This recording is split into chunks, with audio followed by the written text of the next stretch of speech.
2029 ఎన్నికల్లో 2/3 మెజారిటీ మన సీట్లు ఒకవేళ 119 ఉంటే 80కి పైగా సీట్లతోని 2029లో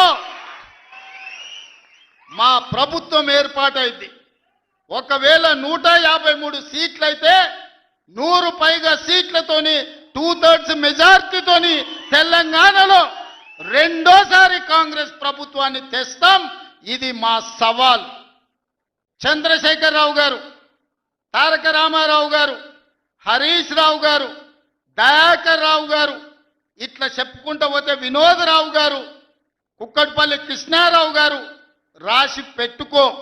2029లో 2/3 మెజార్టీతోని ఈ రాష్ట్రంలో కాంగ్రెస్ ప్రభుత్వాన్ని ఏర్పాటు చేస్తా. ఇదే నా సవాల్. నీ రాజకీయం ఏందో నేను చూస్తా. నేను రాజకీయం చేసినంత కాలం ఈ కల్వకుంట చూసేటోళ్ళు కాలకుంట విషం లాంటి కేసీఆర్ కుటుంబాన్ని అధికారులకు రానివ్వను. ఇదే నా శపథం. ఇదే నా శపథం. కొడంగల్ బిడ్డగా ఈ గడ్డ మీద నుంచి నేను శపథం చేస్తున్నా. నేను రాజకీయాలలో ఉన్నంతసేపు రాబోయే ఎన్నికల్లో కేసీఆర్ కుటుంబానికి అధికారం అనేది ఇక కళ.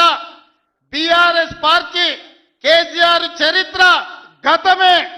మీ పార్టీకి మీకు భవిష్యత్తు లేదు. ఎవడైనా చర్చించుకుంటే పొద్దుపోయినప్పుడు మాట్లాడుకోవడానికి పనికొచ్చే చరిత్రనే తప్ప భవిష్యత్తు తెలంగాణ రాష్ట్రానికి నీ తరఫున ఒరిగేది ఏమీ లేదు.